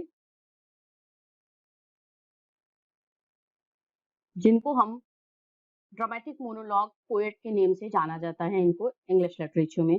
अगला है 19 number question. What do we call a piece of writing that is an imitation of an action that is serious and complete. What do we call a piece of writing, जो कि एक serious imitation होता है किसी action का, serious होता है और कंप्लीट होता है। ये डेफिनेशन भी है, ठीक है, आपने पढ़ा होगा तो ये डेफिनेशन भी है। आपको इसका आंसर बताना है। This is piece of writing is called a comedy, a tragic comedy, a tragedy या none of these। तो इसका आंसर है option C. Okay, option C is the correct answer of this question, that is called tragedy. और किसने ये definition दिया है? Aristotle. Aristotle has given this definition about tragedy कि ट्रेजेडी ये एक पीस ऑफ राइटिंग होती है जो कि serious imitation of an action होता है, किसी एक्शन का इमिटेट किया जाता है और वो सीरियस और कंप्लीट होता है। 20 number question. Allusion is. Allusion की बात हो रही है, क्या है? Synonym of reference, a synonym of poetry. Option C, an indirect और passing reference to some event, person, place और artistic work. Option D, none of these. और बिना डिले किए हुए नंबर सी पे हम क्वेश्चन पे टिक करेंगे। ऑप्शन सी हमारा जो है वो करेक्ट आंसर है। Allusion is a indirect or passing reference to some event, person, place or artistic work, that is called allusion. Okay, 21 we have the question, a ballad is, ballad क्या होता है? It is a short epic, या option B है short song, a song sung by ballad dancer. Option C, it is a folk song और orally transmitted dealing with popular story. Option D है, it is a short novel. देखिए यहाँ पे जो correct answer होगा, जो ballad होता है, जैसे आपने बैलेड क्या पोएम्स सुनी है, आपने ला बेले dam sense mercy, ancient mariner, ये इंपॉर्टेंट बैलेड पोएम्स हैं. और आपको इसका जो करेक्ट आंसर करना होगा वो ऑप्शन सी पे हम टिक करेंगे, क्योंकि ये एक फोक सॉन्ग होता है जो कि एक देसी तरीके का जो सॉन्ग्स होते हैं, ओरली ट्रांसमिट किए जाते हैं, ये ओरली एक्सप्रेस किए जाते हैं. पॉपुलर स्टोरी, किसी पॉपुलर स्टोरी जो बैलेड किसी हीरो की, किसी वैल्योर करेजियस हीरो की स्टोरी को डिपिक्ट करते हुए या एक्सप्रेस करते हुए वो जो फोक सॉन्ग गाए जाते हैं उनको हम बैलेड बोलते हैं, और ये बहुत पॉपुलर फॉर्म ऑफ पोएट्री है. अगला क्वेश्चन है number 22, denouement is related to, denouement किससे रिलेट करता है? It is essay. And essay means denouement is a form of जो आपका होता है जो स्टोरी, जिसमें आप क्या देखते हो, जैसे आपका ये होता है कि जिसमें वो कंक्लूजन होता है, उसमें साथ ही साथ एक रेजोल्यूशन होता है. तो आपको बताना है कि it is a related to essay. Denouement ऐसे में आता है, लिरिक पोएट्रीज में होती है, प्ले में होती है या एलेजी में होती है. बट इसका जो करेक्ट आंसर हो वो हमारा ऑप्शन सी होगा. डेनाउनमेंट किससे रिलेट करता है? प्ले से रिलेट करता है, चाहे वो कॉमिक प्लेस होते हैं चाहे वो ट्रेजिक प्लेस होते हैं, जहां पे एक तरीके की जो समाप्ति की तरफ जो चीजें होती हैं प्लेस में, तो वो हम डेनाउनमेंट उसको बोलते हैं. आपका इसमें आता है क्या, इसमें आपका क्लाइमेक्स आता है, एंटी क्लाइमेक्स आता है, एक बिगिनिंग आती है और रेजोल्यूशन आता है, और denouement is also a part of the play. Okay, तो ऑप्शन सी को करेक्ट हम करेंगे. 23rd क्वेश्चन है, एन एकोलॉग इज, एकोलॉग क्या होता है? बहुत फेमस है ये क्वेश्चन, थोड़े से आपके डिफिकल्ट लेवल क्वेश्चन या कंफ्यूजिंग क्वेश्चन में मैं इसको रिगार्ड करूंगी. एकोलॉग क्या बोलते हैं? लॉन्ग पोएम होती है, पेस्टोरल पोएम्स होती हैं, शॉर्ट पोएम्स होती हैं या शॉर्ट डायलॉग होती हैं. इकोलॉग अगर आता है तो आप ऑप्शन बी मींस जहां पे भी आपका पेस्टोरल होगा जिस भी ऑप्शन में, उस पे आप टिक करोगे. ये पोएम्स जो होती हैं पेस्टोरल पोएम्स, इनको इकोलॉग भी बोला जाता है, इकोलॉग पोएम्स बोलते हैं. तो ये आपका करेक्ट आंसर होगा, that is related to the pastoral poems. Okay, so here we have the number question number 24 जो कि 2010 TGT के पेपर में पूछा गया है. क्वेश्चन है, to use another person's thought one's own is called, means किसी दूसरे के थॉट को अपना, उसको यूज करके उसको अपना बोलना, वो क्या कहलाता है? That is called plagiarism, pantheism, parody या सिलोगिज्म. तो इसका जो करेक्ट आंसर है option A. Option A we have the correct answer, this is the correct question. किसी दूसरे की चीजों को जब हम यूज करते हैं और उसको बोलते हैं कि ये मैंने खुद ने बनाया हुआ है, तो वहां पे उसको प्लेजरिज्म बोलते हैं, मतलब इसको साहित्य की चोरी बोलते हैं. ये चीजें कहलाती हैं, उस इंसान को प्लेजरिस्ट बोलते हैं. तो ये किसके लिए स्पेशली जाता है? चौसर के लिए ये स्पेशली बोला जाता है कि चौसर ने दूसरों की चीजों को कहीं ना कहीं से यूज करा हुआ है, उनकी चीजों को, और उसको अपना बोला है. तो ये प्लेजरिस्ट बोला जाता है इंग्लिश लिटरेचर में, वो चौसर को बोला जाता है. Number 1 question, the phrase objective correlative has been coined by, ये क्वेश्चन 26 नंबर क्वेश्चन है, 2010 TGT के पेपर में पूछा गया है. ऑब्जेक्टिव कोरिलेटिव जो टर्म है, फ्रेज है, इसको किसने क्वाइन करा हुआ है, मींस किसने इसको खोज निकाला हुआ है? Ezra Pound, Walt Whitman, T S. Eliot, I A. Richards. तो करेक्ट आंसर ऑप्शन सी है, objective correlative term was coined by T S. Eliot, the great modern poet and critic. T S. Eliot ने इसको, थॉमस टर्न इलियट ने इसको निकाला था, खोजा था इस फ्रेज को, जिसको हम ऑब्जेक्टिव कोरिलेटिव बोलते हैं. नेक्स्ट नंबर क्वेश्चन है 27 question, let us go then you and I when the evening is spread out against the sky like a patient etherized upon a table. This lines have been written in, किस form में इस line को लिखा है और इसके साथ साथ किसने लिखा है ये भी बताइएगा मुझे. तो ये लाइन बहुत ही फेमस लाइन है, ओपनिंग लाइन है पोएम की, let us go then you and I. ये लाइन जो है ओपनिंग लाइंस है. तो आप बताइए ये जो लाइंस लिखी गई है या ये पोएम लिखा गया है, ये अनराइम्ड वर्ड्स में लिखा गया है, ब्लैंक वर्ड्स में लिखा गया है, आइम्बिक मीटर में लिखा गया है या फ्री वर्ड्स में लिखा गया है? ये किस में लिखा गया है? ये लिखा गया है ऑप्शन डी, फ्री वर्स में, मीन्स बिना किसी स्टेंजाइक पैटर्न को फॉलो करते हुए फ्री वर्स में ये पोयम लिखी गई है। और ये पोयम कौन सी है, किसकी है? टी एस इलियट की पोयम है। कौन सी पोयम है? The love song of J Alfred Prufrock, ये है पोयम का name, J Alfred Prufrock. Okay, this is the poem जहां से ये लाइन ली गई है। और ये पोयम किस में लिखा गया है? फ्री वर्ड्स में ये पोयम पूरी लिखी गई है। और इसकी जो ओपनिंग लाइन है वो है late us go you and I. Next one question 28, फिर से अलूजन से रिलेटेड क्वेश्चन आ गया है जो कि हमने अभी डिस्कस करा था 2000 आई थिंक 6 के पेपर में, और फिर से ये हमारा 2010 के पेपर में ये क्वेश्चन रिपीट हुआ है। और इसका करेक्ट आंसर आप सभी ने जो दिया होगा वो ऑप्शन सी दिया है। Allusion means an indirect and passing reference to an event, person, place or artistic work. Next number 29 question screen पे है। कैथारसिस, कैथारसिस किससे रिलेट करता है? It is related to tragedy, it is related to comedy and is related to sonneteering या is related to fears. तो इसका जो catharsis की बात करते हैं ऑप्शन ए हमारा करेक्ट आंसर आएगा। Option A means this term is related to tragedy, जो कि एरिस्टोटल के एग्जाम्पल, एरिस्टोटल की डेफिनेशन ऑफ ट्रेजेडी में दिया गया है, कैथारसिस होता है।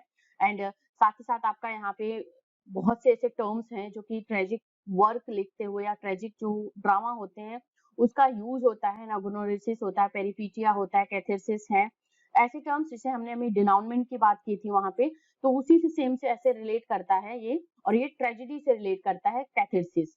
ठीक है, अगला क्वेश्चन है कोरस। कोरस क्या होता है? ये 2010 में पूछा गया है। It is a brand of writing इंग्स, is a group of singers in drama, is a group of beautiful actresses या is a group of DJ dancers। तो ऑप्शन बी हमारा करेक्ट आंसर होगा। कोरस क्या होता है? मींस आप जानते हो कि सिंगर से रिलेटेड जो ग्रुप में चीजें गाई जाती हैं, गाना कोई गाया जाता है, सॉन्ग गाया जाता है, तो उसको हम कोरस बोलते हैं। तो यहाँ पे क्या होगा? Group of a singer in drama, specifically chorus का यूज जो होता है वो ड्रामा में होता है, जो ग्रुप ऑफ सिंगर्स होते हैं जो किसी प्ले को इंट्रोड्यूस करते हैं या बताते हैं कि इस प्ले में क्या क्या होने वाला है, कोई फ्रेज या कोई सॉन्ग ऐसा उससे रिलेट करता हुआ, उसकी स्टोरी से रिलेट करता हुआ उसमें जब इंक्लूड किया जाता है किसी ड्रामा में, तो वो जो ग्रुप ऑफ सिंगर्स होते हैं उनको कोरस बोला जाता है। 31 क्वेश्चन है comic relief employs. Comic relief क्या एम्प्लाई करता है? इसका कनेक्शन किससे होता है? The interval in the play और film, a hilarious comedy, a short humorous episode interrupting a tragedy, या the effect of catharsis. What is comic relief? क्या है? Option C, a short humorous episode interrupting a tragedy. Tragedy में जब बहुत serious incidents होते रहते हैं या सीरियस जो आपके जो इवेंट्स हैं या स्टोरीज है वो सीरियस वे में चलती रहती है, तो वहां पे एक तरीके का बहुत ही शॉर्ट ह्यूमरस एपिसोड इंट्रोड्यूस किया जाता है, उसमें इंक्लूड किया जाता है, वो भी किसी फनी कैरेक्टर के थ्रू, या कोई ऐसी सिचुएशन होती है जो कि ऑडियंस के अंदर एक तरीके से ह्यूमर क्रिएट करती है, उनको एक लाफ्टर प्रोवाइड करती है, एक रिलीफ प्रोवाइड करती है, उसी को हम कॉमिक रिलीफ बोलते हैं। एंड स्पेसिफिकली ये किस कब होता है? किसी भी ट्रेजिक प्ले में होता है जब सीरियस इंसिडेंट्स उसमें चलते रहते हैं, उसमें होते रहते हैं, सो दैट की जो ऑडियंस होती है वो बहुत बोर्ड फील ना करें सीरियस जो इंसिडेंट्स हो रहे हैं या स्टोरीज के थ्रू, तो वहां पे उनको एक ह्यूमरस एपिसोड या एक शॉर्ट ह्यूमर इंट्रोड्यूस किया जाता है उसी टाइम पे, तो उसको हम कॉमिक रिलीफ बोलते हैं। 32 क्वेश्चन है मॉरलिटी प्लेज वर्क। बहुत ही इंपॉर्टेंट क्वेश्चन है, इससे रिलेटेड क्वेश्चन बहुत आ चुके हैं एग्जाम में। जो मॉरलिटीज प्लेज होते हैं वो कब प्रोड्यूस हुए हैं? वो option A means 15th and 16th century में, जो कि टाइम ड्यूरेशन था, अगर हम एलिजाबेथन एरा की बात करते हैं तो उससे थोड़ा सा मेडिवल जो ड्रामा था, मेडिवल ड्रामा की बात करते हैं, मॉरलिटी एंड मिरेकल एंड आपका जो प्ले है वो इसी टाइम ड्यूरेशन में लिखे गए हैं जो मेडिवल ड्रामाज में जाने जाते हैं, तो उसमें मॉरलिटी प्लेस जो थे वो 15th एंड 16th सेंचुरी में प्रोड्यूस हुए थे।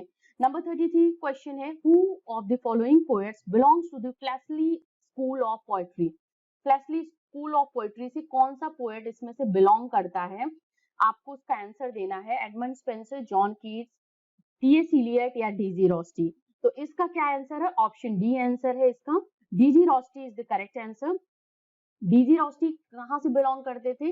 ये बिलोंग करते थे आपके, जो कि था आपका pre रैफेलाइट।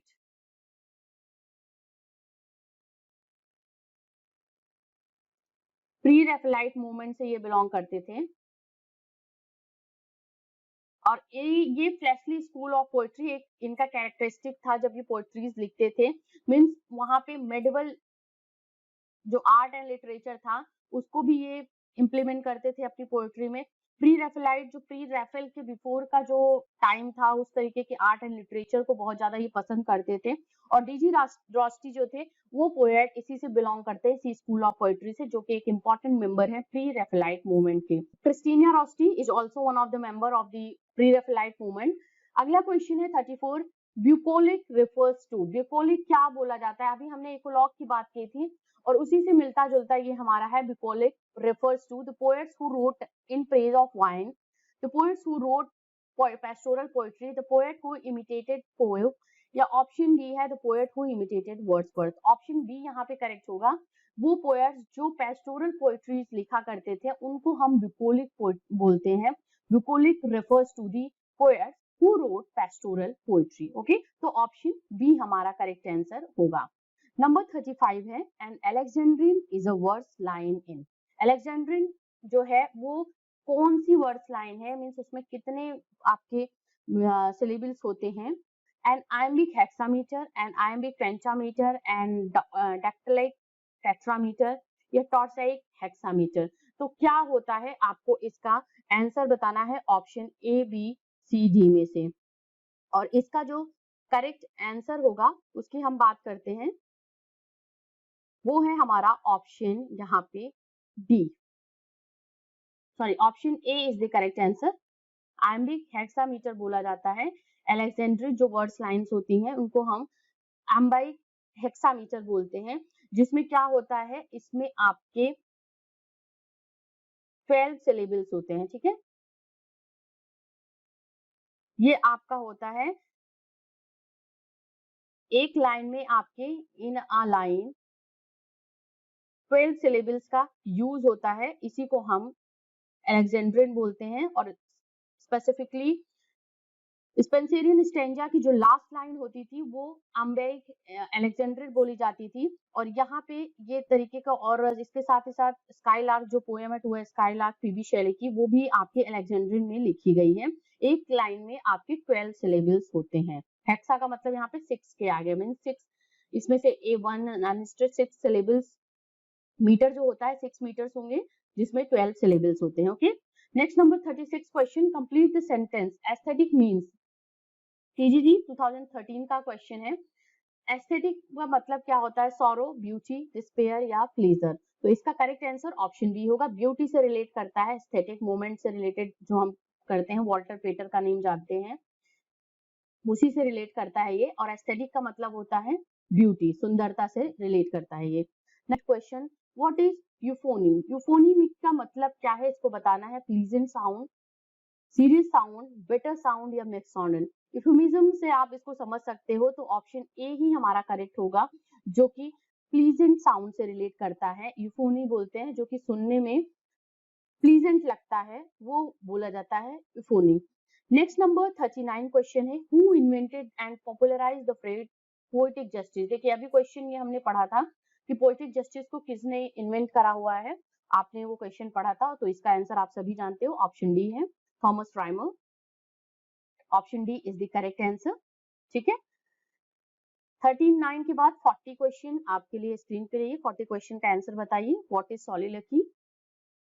Option A, an actor's secret thoughts uttered aloud. Option B है secret speech. Option C, actor's speech not to be heard by audience. Option D, an actor's speech meant for other characters also. तो इसमें option क्या होगा सॉलिलोक्वी का? जो correct answer है वो option A हमारा होगा। सॉलिलोक्वी क्या होता है? एक सीक्रेट, जो एक्टर अपने सीक्रेट थॉट होते हैं जब वो उसको तेजी से बोलता है, लेकिन सॉलिलोक्वीज में ये होता है कि उसको कोई दूसरा जो कैरेक्टर होता है प्ले का, वो उसको नहीं सुनता है, बस ऑडियंस इसको सुन सकती है। तो ये क्या है? Secret thought. और सॉलिलोक्वी में स्पेसिफिकली वो बताता है आगे का उसका जो डिलेमा होता है उसको डिस्कस करता है, उसको वो एक्सप्रेस करता है। इसके साथ ही साथ वो आगे की अपनी चीजों को बताता है कि जो आगे मैं करने या क्या वाला हूँ या क्या होने वाला है, इससे एक आइडिया पता लगता है जो ऑडियंस होती है उसको। और स्पेसिफिकली आप सभी हैमलेट की सॉलिलोक्वी टू बी और नॉट टू बी से बहुत अच्छे से फेमिलियर हो कि जिया जाए कि मरा जाए, ये बात की थी हैमलेट ने सॉलिलोक्वी में, अपने उस सॉलिलोक्वी में, और बहुत से सॉलिलोक्वीज का यूज हुआ है हैमलेट प्ले में। Next number question 41 we have on the screen. 41 question का आंसर बताइए। What could be the tragic flaw in Hamlet? चलिए बताइए इसका क्वेश्चन क्या होगा इस आंसर का। Noble in action, Oedipus complex, vaulting ambition या none of the above? Which one is the correct answer of the question?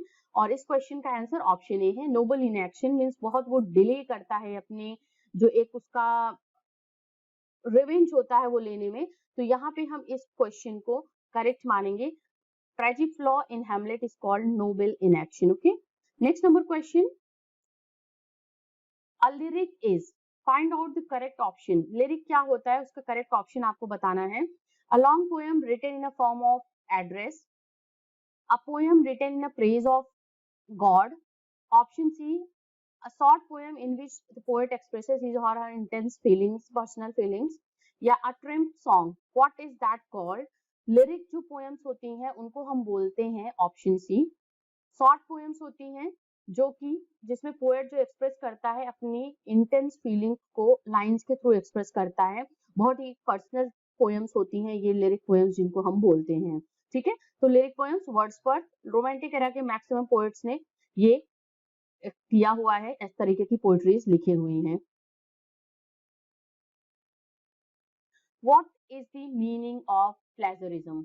ये क्वेश्चन हमने डिस्कस किया, लेकिन फिर 2000 ये आपका 13 में फिर क्वेश्चन पूछा गया है आपका प्लेजरिज्म का मतलब क्या होता है। पोएटिक बैंक्रप्सी उसमें पूछा गया था कि किससे रिलेट करता है ये, उसको क्या बोलते हैं जो किसी और के वर्क को अपना समझता है और उसको अपना नेम दे देता है, यूज करता है किसी और का वर्क बट उसे अपना नेम दे देता है।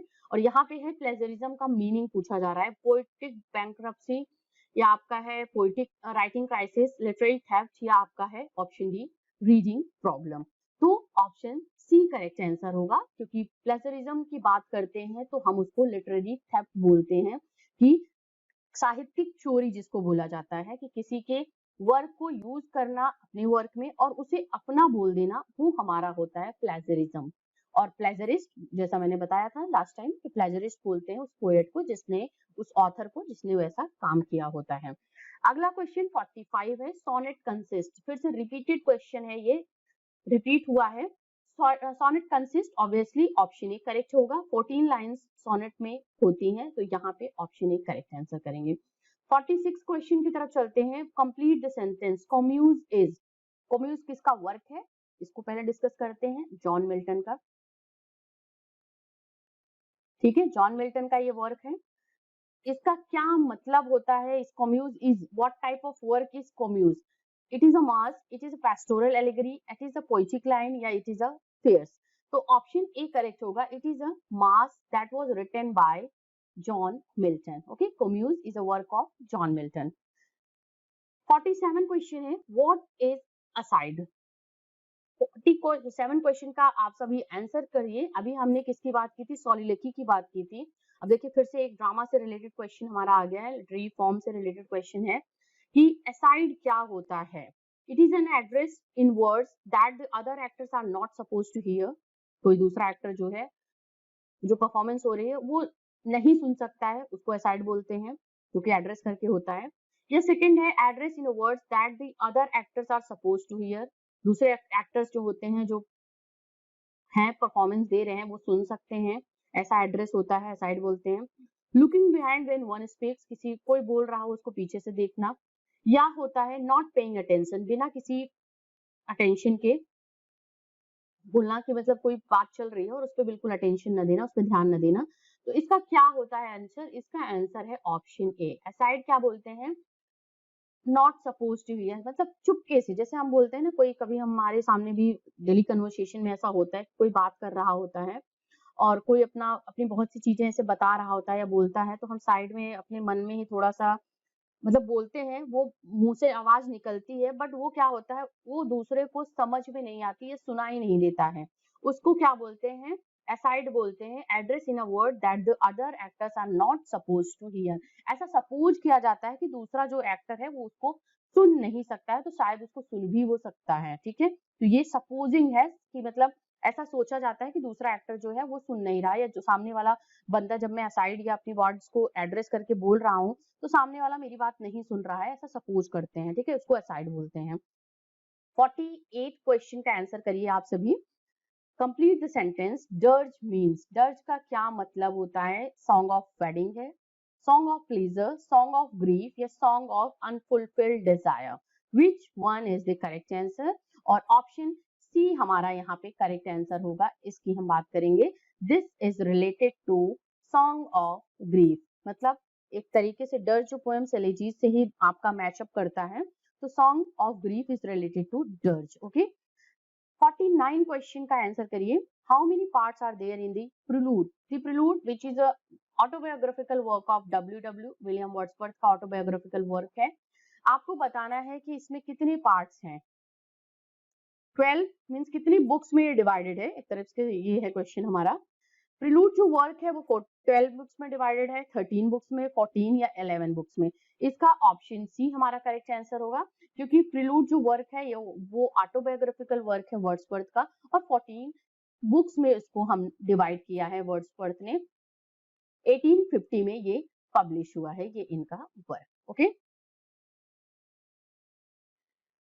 50 क्वेश्चन पे आ गए हैं हम। 50 क्वेश्चन जो है स्क्रीन पे वो 2013 के पेपर में है, टीजीटी के, और आपसे पूछा जा रहा है क्वेश्चन जो है वो मैं आपको मेंशन कर दे रही हूँ। Name the figure of speech in the following line. The more hedge the less speed, ठीक है, the more hedge the less speed, ये हमारा क्वेश्चन है। आपको बताना है कि इसमें से आंसर क्या होगा। सिमली है, मेटाफर है, आयरनी है या epigram? Which one is the correct answer? तो इसका जो आंसर है ऑप्शन डी पे जाएगा। ऑप्शन डी हमारा करेक्ट आंसर है, दैट इज एपिग्राम, जिसको हम देखिए। वैसे इस क्वेश्चन में जो है इसका वैसे जो करेक्ट आंसर होना चाहिए वो किसी ऑप्शन में यहाँ पे हमारा पैराडॉक्स होना चाहिए, ठीक है। पैराडॉक्स इसका वैसे करेक्ट आंसर होगा। फिगर ऑफ स्पीच की अगर हम बात करेंगे, the more hedge the less speed, इसका फिगर ऑफ स्पीच पैराडॉक्स होगा कि पैराडॉक्स में जो किसी ट्रुथ के बारे में बात होती है, बट वो जो होती है वो कॉन्ट्राडिक्शन के फॉर्म में होती है, किसी कथन को आप उल्टा करो लेकिन सही बात उसमें बोली जाती है, वो सेंटेंस को हम पैराडॉक्स बोलते हैं। यहाँ पे ऑप्शन में पैराडॉक्स मेंशन नहीं है, इसलिए इसका जो आयोग है आपका, उसने जो करेक्ट आंसर किया वो एपिग्राम किया हुआ है। तो करेक्ट आंसर नहीं तो ये सबको इक्वली नंबर इसमें डिस्ट्रीब्यूट होगा, इक्वल मार्क्स इसमें मिलेंगे। तो ये आपका आएगा जो फिगर ऑफ स्पीच, ये पैराडॉक्स होगा, बट यहाँ पे ऑप्शन डी दिया गया है, एपिग्राम है, क्योंकि पैराडॉक्स मेंशन नहीं है, तो इसलिए कोई सा भी आप इसमें करेक्ट कर सकते हो। अगले क्वेश्चन की तरफ चलेंगे। 51 क्वेश्चन 2011 का है।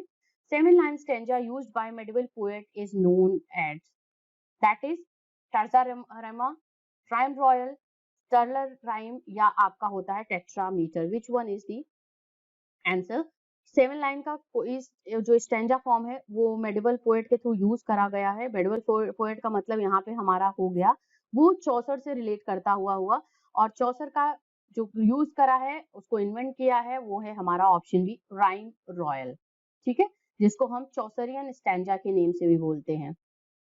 अगर चौसरियन स्टैंजा आता है तो उसका भी मतलब यही है, 7 लाइन का स्टैंजा है, तो यहाँ पे स्टैंजा और राइम रॉयल, ठीक है, ये होता है। चलिए अगले क्वेश्चन की तरफ चलते हैं। 52 क्वेश्चन का आंसर करिए। Elegies and sonnets are two types of fiction, poems, essays, biography. बिना डाउट के ऑप्शन बी हमारा करेक्ट होगा, क्योंकि एलेजीज और सोनेट्स जो होते हैं that are the form of the poetry, poems के फॉर्म्स हैं, पोएट्री के फॉर्म्स हैं, तो यहाँ पे हमारा ये करेक्ट आंसर होगा। In fiction, the author's overall main idea or most important message is called. Fiction में मीन्स किसी नॉवल, फिक्शनल वर्क्स में जो ऑथर का मेन आइडिया होता है या मोस्ट इंपॉर्टेंट जो उसका मैसेज होता है उसको क्या बोला जाता है? प्लॉट, सेटिंग, थीम या कॉन्फ्लिक्ट। तो ऑप्शन सी होगा, क्योंकि थीम के थ्रू वो बताता है कि किस किस थीम को मैंने इस पोएम में या इस वर्क में, फिक्शनल वर्क में इन्वॉल्व किया हुआ है, और वो थीम के थ्रू अपनी मैसेज एक देना चाहता है कि ये किससे रिलेट करता है ये वर्क। ओके, 55 क्वेश्चन का आंसर करिए। A story that ends with happy resolution or conflicts faced by the main character or characters is called comedy, tragic comedy, fair, satire। तो ऑप्शन ए करेक्ट होगा, क्योंकि वैसे poems, वैसे works या story जिसमें एक हैप्पी रेजोल्यूशन होता है, हैप्पी एंडिंग होती है, और उसमें क्या, जो मेन कैरेक्टर्स उसको फेस करते हुए हैं, कोई भी कॉन्फ्लिक्शन फेस करने के बाद हैप्पी एंडिंग किसी वर्क की होती है, किसी स्टोरी को, तो उसको हम हैप्पी एंडिंग बोलते हैं। 56 क्वेश्चन का आंसर करिए। A poem consists of 4 lines or 4 lines of a poem that can be considered as an unit। किसी पोएम में अगर 4 लाइन्स होती है या कोई एक स्टैंजा है उसमें 4 लाइन होगी, तो उस पोएम को हम क्या बोलते हैं, उस स्टैंजा को हम क्या बोलते हैं, उस यूनिट को क्या बोला जाएगा? ऑप्शन ए कॉपलेट बोला जाएगा, ऑप्शन बी हाइकू, या ऑप्शन सी है क्वाट्रेन, या ऑप्शन डी है लिरिक। तो इसका जो आंसर है वो क्वाट्रेन है, लिरिक नहीं होगा। ये हमारा ऑप्शन सी करेक्ट आंसर होगा। ठीक है, क्वाट्रेन। क्वाट्रेन का मतलब होता है जो कि 4 लाइन की स्टैंजा होती है। वैसे 3 लाइन को क्या बोलते हैं? 3 लाइन स्टैंजा को, इसको क्वाट्रेन बोलेंगे। 3 लाइन स्टैंजा को बोलेंगे हम टर्सेट। ठीक है, टर्सेट। कॉपलेट 2 लाइन्स को बोलते हैं, 2 लाइन स्टैंजा को कॉपलेट बोलते हैं इसको,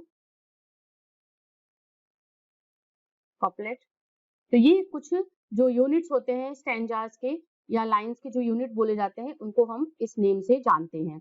अगले क्वेश्चन की तरफ चलेंगे। 57 क्वेश्चन है। A type of comedy in which ridiculous and often stereotype characters are involved in silly फॉरफेस situation that is called fable, parable, farce या सेंटिमेंटल कॉमेडीज।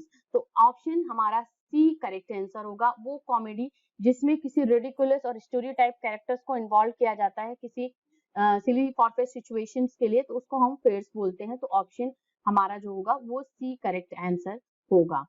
अगला है 58 question. The use of language to evoke a picture और concrete sensation of a person, a thing, place और experience is called. किसी ऐसी language का जब हम यूज करते हैं जो हमारे माइंड में एक पिक्चर या कॉन्क्रीट जो सेंसेशन होता है किसी पर्सन, थिंग या प्लेस और एक्सपीरियंस से रिलेटेड, उसका पिक्चर हमारे माइंड में क्रिएट करता है, तो वो लैंग्वेज को क्या बोला जाता है? Option a symbol, imagery, aphorism या सिमिली। तो इसका जो आंसर है वो हमारा ऑप्शन बी आंसर है, क्योंकि उसको हम इमेजरी बोलते हैं इस तरीके के, और इसको एक तरीके का हम फिगर ऑफ स्पीच भी बोलते हैं। ठीक है, फिगर ऑफ स्पीच ये हमारा काउंट होता है। 59 क्वेश्चन है। Brief story told to illustrate a point और serve as an example of something often shows characters of an individual is called aside, anecdote, personification, interior monologue। क्या है? brief story told to illustrate a point or serve as an example of something showing character of an individuality is called personification। ठीक है, 60 number question है। Song of sorrow specially for the death is called, song of sorrow specially for the death is called satire, epic, ode, elegy, और वो है हमारा option D elegy, उसको हम बोलते हैं। Next number, octave is a sonnet consist of.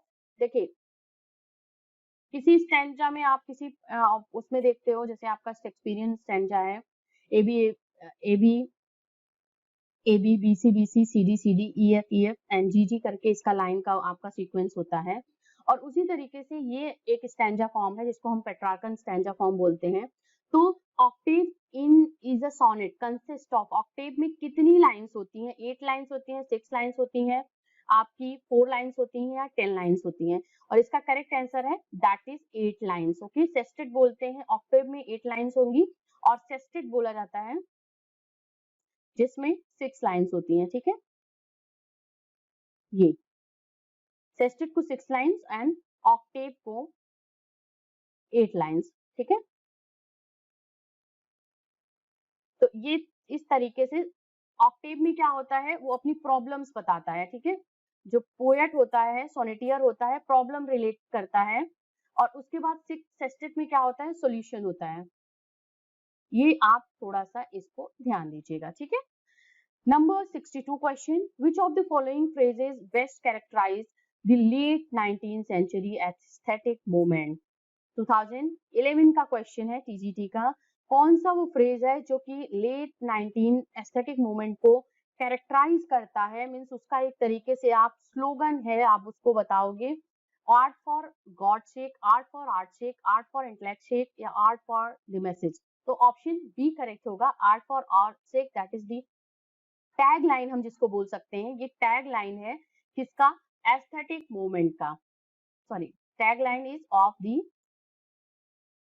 Aesthetic. An alternative name of for prose epigram is, alternative name जो है वो प्रोज एपिग्राम के लिए उसको क्या बोलते हैं, एफोरिज्म, एपिग्रामिस्पो, एपोथेगम, या एपिप्रोसोनियम, विच वन इज दैट। और aphorism is the correct answer. Epigram जो एक एफोरिस्टिक या ब्रीफ स्टेटमेंट्स होती हैं, ब्रीफ बट विटी,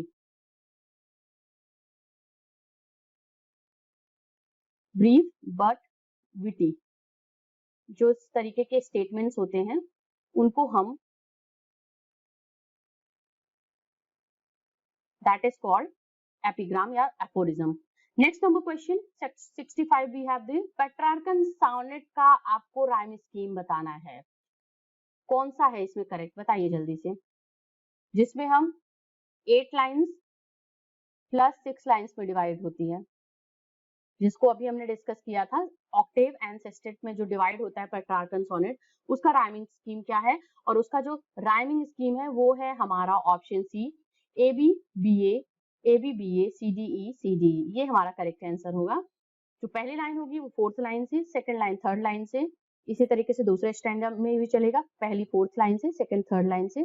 फिर हमारा जो आएगा सेस्टेट का जो आता है वो सी डी ई होती है, और वो सी जो लाइन पहला लाइन होता है वो दूसरे स्टैंजा की, जो लास्ट की सिक्सथ की लाइंस होती हैं उसकी पहले लाइन से, उसकी दूसरी लाइन उसके दूसरी लाइन से दूसरे स्टैंजा की, और इसकी तीसरी लाइन उसके तीसरी लाइन दूसरे स्टैंजा से, वो हमारा होता है। और पेट्रार्कन सोनेट इसी फॉर्म में लिखा जाता है, दो पार्ट्स में डिवाइड होता है, ऑक्टेव एंड सेस्टेट में, ठीक है।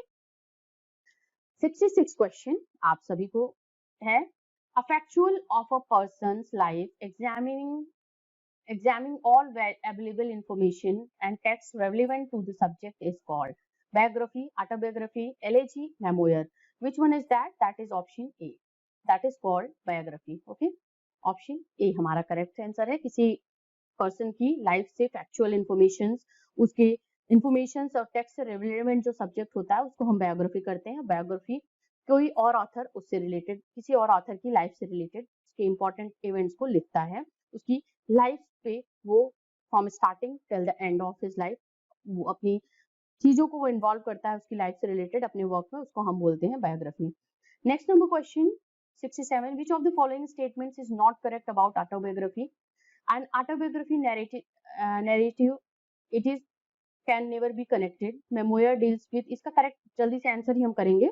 तो इसका जो करेक्ट आंसर होगा वो जो नहीं कनेक्ट करता है वो ऑप्शन ए है, जो कि ऑटोबायोग्राफी के रिगार्डिंग नहीं करेक्ट है, क्योंकि ऑटोबायोग्राफी नैरेटिव नहीं होती है, और ये जो स्टोरीज होती हैं वो कभी कनेक्ट नहीं होती हैं। ये गलत है, क्योंकि इसकी ऑटोबायोग्राफी नरेशन में नहीं होता है, और इसकी जो स्टोरीज होती हैं वो कनेक्टेड होती हैं। ये हमारा करेक्ट आंसर होगा। तो बाकी सभी इसमें से करेक्ट हैं, और बस ये ऑटोबायोग्राफी के रिगार्डिंग ये करेक्ट नहीं है। अगला है 68 question, which of the following is not true the term novel refers. Novel से रेफर करता हुआ जो टर्म है वो कौन सा नहीं है, आपको बताना है। ये 21 के क्वेश्चन है I think. Prose fiction, a prose narrative having characters and a plot, a treatise on current social problems, a literary form that is derived from the Italian novella। कौन सा ट्रू नहीं है नॉवेल के reference में, the term novel के reference में? तो option सी होगा। ये जो है ये सोशल प्रॉब्लम्स डिस्कस नहीं करता है, ऐसा ये करेक्ट है, ठीक है, क्योंकि ट्रीटीज ऑन सोशल प्रॉब्लम्स इस पे नहीं डिस्कस होता है, ऐसा नॉवेल होता है, क्योंकि इसमें दिया है सोशल प्रॉब्लम से रिलेट करता है, तो वो नॉवेल नहीं है। बाकी ये प्रोज फिक्शन होता है, कैरेक्टर्स एंड प्लॉट्स इसमें इन्वॉल्व होते हैं, और ये इटालियन वर्ड नोवेला से डेराइव किया गया है novel. Okay, number 69 question, a 7 line iambic pentameter stanza rhyming AB AB B C C is called। इसके बारे में हमने बात की थी, और इसका जो आंसर होगा ऑप्शन बी राइम रॉयल होगा, जिसको हम चौसरियन स्टेंजा के नेम से भी जानते हैं। और इसमें 7 लाइन में एक लाइन में 7 लाइन एक स्टेंजा में होते हैं, in a stanza. Okay, 70 question, which of the following statement is true about closed drama. Closed drama के बारे में इन चारों ऑप्शंस में से कौन सा ट्रू स्टेटमेंट है उसको बताना है। तो इसके जल्दी से आंसर की तरफ ही चलते हैं। ऑप्शन डी हमारा करेक्ट होगा, क्योंकि यहाँ पे क्या दिया गया है, क्लोजेड ड्रामा जो होते हैं वो intended to be read rather than to be stage in a theatre. Generally आप जितने भी ड्रामास पढ़ोगे वो आपके जो होते हैं वो परफॉर्मेंस बेस्ड होते हैं, बट क्लोजेड ड्रामा जो होता है वो हमारा परफॉर्मेंस बेस्ड ना होकर के उसको सिर्फ रीडिंग के लिए, उसको सिर्फ पढ़ने के लिए किया जाता है। Samson Agonistes is the best example we have of John Milton Agonistes. Okay, जो जॉन मिल्टन का क्लोजेड ड्रामा है। 71 है, Gothic novel denote. Gothic novel क्या डिनोट करता है, इसका आंसर आपको बताना है, और इसमें है ऑप्शन ए करेक्ट होगा, a type of prose fiction which has been set in the middle ages often surfaces with gloomy castle. ये हमारा डिनोट करता है गोथिक नॉवेल्स है, जिसमें एक मेडिवल सेटिंग्स होती हैं, मिडिल एज की सेटिंग होगी, और ऐसा कोई एटमॉस्फेयर एनवायरनमेंट क्रिएट किया जाता है वहां पे उस जगह पे, जो कि एक भयानक कैशल होता है, राजमहल किसी ऐसे पृष्ठभूमि पे इस तरीके के नॉवेल्स जो होते हैं वो लिखे जाते हैं। 72, any sort of composition in prose that undertakes to discuss a matter, express a point of view, persuades used to accept the thesis of any subject, simply entertain is called। Short composition prose में होती है, जो कि सिर्फ discuss करते हैं किसी subject को, किसी मैटर को डिस्कस करते हैं और पॉइंट ऑफ व्यू इस पे उनका एक्सप्रेस करते हैं, तो उसको ओड ऐसे बायोग्राफी ऑटोबायोग्राफी बोला जाता है, तो वो हमारा ऑप्शन बी होगा, वो हमारा होता है ऐसे। ठीक है, क्योंकि बायोग्राफी आप सभी जानते हो क्या होता है, किसी और की लाइफ के बारे में जब कोई अदर ऑथर लिखता है उसको बायोग्राफी बोलते हैं।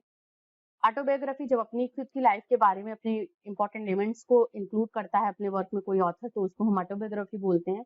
ओड हमारा एक तरीके की पोइट्री का फॉर्म है, तो इसमें ये शॉर्ट कॉम्पोजिशन प्रोज की बात हो रही है, तो वो हमारा ऑप्शन बी इसे आएगा। ओके, 73 क्वेश्चन है, some statements have given here for tragedy, find out the correct statement. Correct statement बताना है ट्रेजेडी से रिलेट करता हुआ, ये 2021 के पेपर में पूछा गया है क्वेश्चन। ठीक है, टीजीटी में।